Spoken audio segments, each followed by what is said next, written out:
patuloy na igigiit ang karapatan sa ating mga teritoryo sa West Philippine Sea. Ito ang binigyan diin ni Pangulong Ferdinand R. Marcos Jr. sa harap ng tensyon doon. Ayon pa sa Pangulo, paigtingin pa ng pakipag-ugnayan ng AFP sa kanilang foreign counterparts. Si Bea Bernardo sa sentro ng balita.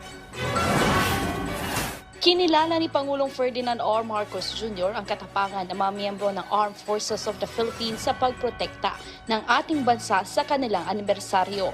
Sa ika-88 na anibersaryo ng AFP na ginanap sa Camp Aguinaldo sa Quezon City kahapon, iginiit ng Pangulo na malaki ang naging papel ng sandatahang lakas sa pananatili ng kapayapaan at pag-iit ng ating karapatan sa ating teritoryo. Isa nga sa kanyang mga nabanggit na insidente ay yung December 10 water cannon incident sa Ayungin Shoal.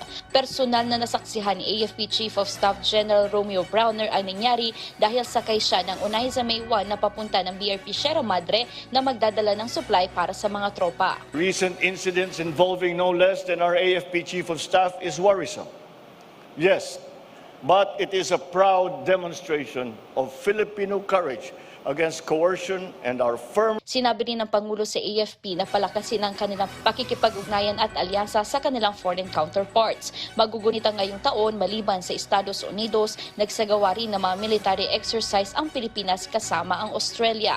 Ongoing din ang pagbuo ng reciprocal access agreement sa pagitan ng Pilipinas at Japan na mahahalin tulad sa visiting forces agreement sa US. Sa parte naman ng AFP, sinabi ni General Browner na patuloy nilang papatatagin ang kanilang organisasyon. Kabilang na nga dito ang pagpapalakas ng kanilang kakayahan sa mundo ng internet sa pagbuo nila ng AFP Cyber Command.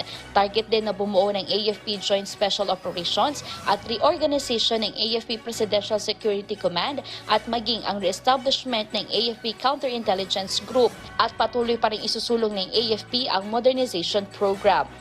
We stand at the pivotal juncture where enhancing our military capabilities becomes not just an option, but a strategic imperative. Bea Bernardo para sa Bayan.